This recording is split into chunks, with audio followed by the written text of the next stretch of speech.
Jamais sans la grâce, une dévotion matinale qui vous connecte à la pensée de Dieu et vous donne la provision du ciel au quotidien.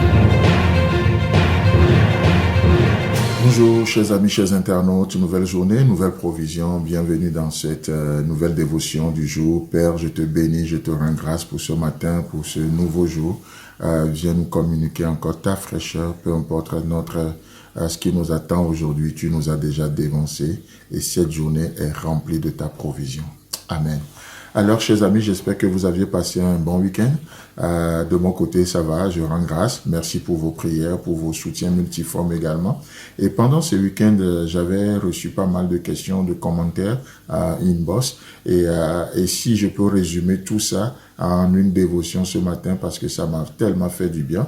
Et j'aimerais juste, autour de ce thème, cherchons l'Éternel et il nous trouvera. J'aimerais juste nous lire un psaume ce matin. Et il est question de psaume 139. C'est un des psaumes de David. Et David a expérimenté, avant nous bien sûr, ce thème que nous sommes en train de voir, que lorsque nous cherchons l'Éternel, il nous trouve. Il a tout ce qu'il faut pour nous trouver. Peu importe là où vous vous cachez, peu importe là où vous êtes, même sans réseau, l'Éternel dispose les moyens les plus sophistiqués pour vous retrouver. Même dans votre ténèbre, dans votre obscurité, peu importe ce que vous vivez, l'Éternel a les agents qu'il faut à sa disposition pour vous trouver. Vous allez me dire, oui, mais moi je ne suis pas chrétien. Mais l'Éternel, au travers de votre conscience, fait une œuvre et il peut vous trouver. À plus forte raison, vous qui êtes chrétien né de nouveau, vous qui avez le Saint-Esprit, pensez-vous que le Seigneur, par la puissance du Saint-Esprit, va vous abandonner?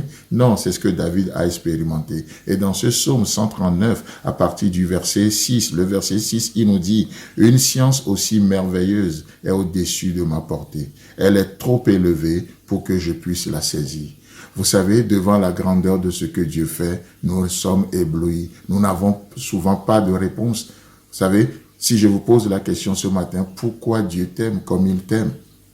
Peu importe la réponse qu'on va donner, ce serait toujours limité. Mais simplement parce que Dieu est amour. Mais, voilà, pourquoi il nous aime? Dieu ne peut pas faire autrement que de nous aimer. Autrement. Donc, David dit, une science aussi merveilleuse est au-dessus de ma portée. Elle est trop élevée pour que je puisse la saisir. Trop élevée. C'est pourquoi aujourd'hui, devant ce thème que nous sommes en train d'aborder, cherchons l'Éternel et il nous trouvera, nous avons juste besoin de faire un pas de foi. C'est par la foi que nous parlons de ces choses et c'est par la foi que nous les vivons également. Le verset 7, il nous dit, où irai-je loin de ton esprit? Où fuirai-je loin de ta face? C'est une question, la réponse va de soi. La réponse est nulle part.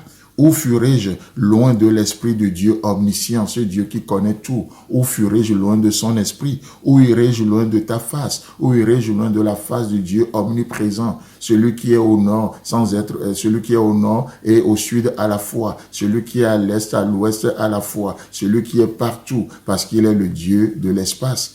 Où fuirai-je loin de sa face? Je ne peux aller nulle part. C'est pourquoi Dieu seul peut nous trouver, peu importe là où nous sommes, peu importe là où nous sommes. Et la suite du verset nous dit, si je monte aux cieux, tu y es. Si je me couche au séjour des morts, t'y voilà. Waouh, c'est pas beau ça? Peut-être dans ton expérience, tu es en train d'expérimenter le séjour des morts. Tu es en train d'expérimenter la porte de l'enfer. Mais laisse-moi te dire, comme David, même si ce matin, tu fais ton lit aux portes de l'enfer, l'Éternel saura te trouver. Peut-être tu expérimentes l'enfer en termes de ta santé, tu expérimentes l'enfer en termes de tes finances, tu expérimentes l'enfer en termes dans tes relations, tu expérimentes l'enfer sur le plan professionnel, mais peu importe. Si tu fais ton séjour au port de l'enfer, l'Éternel saura te trouver ce matin. Amen. Si je prends les ailes de l'aurore et que j'aille habiter à l'extrémité de la mer, là aussi ta main me conduira et ta droite me saisira. Je dis, au moins les ténèbres me couvriront, la nuit devient lumière autour de moi. Même les ténèbres ne sont pas obscures pour toi. La nuit brille comme le jour. Oh, quelle espérance vivante nous avons, chers amis, chers internautes. Ce n'est pas anodin d'être chrétien. C'est quelque chose. Ça prend le pouvoir, la puissance du ciel pour que quelqu'un naisse de nouveau. n'est-ce pas? C'est ce que Jésus a dit à Nicodème. Il faut que tu naisses de nouveau. Il faut, en d'autres termes, il faut que tu expérimentes la puissance de l'Esprit Saint. La vie de Dieu, ce n'est pas juste une vie ancienne améliorée. Ce n'est pas une vie révisée. Non, ça prend la puissance du Saint-Esprit. C'est pourquoi la Bible déclare, vous recevrez une puissance. Vous recevrez une puissance. Chers amis, chers internautes, que Dieu vous bénisse. Et je vous souhaite une agréable journée. Et Dieu voulant, on se retrouve demain. Si vous avez aimé cette émission, parlez-en à vos amis. Parlez-leur du message de la grâce et de ce qu'il fait dans vos vies.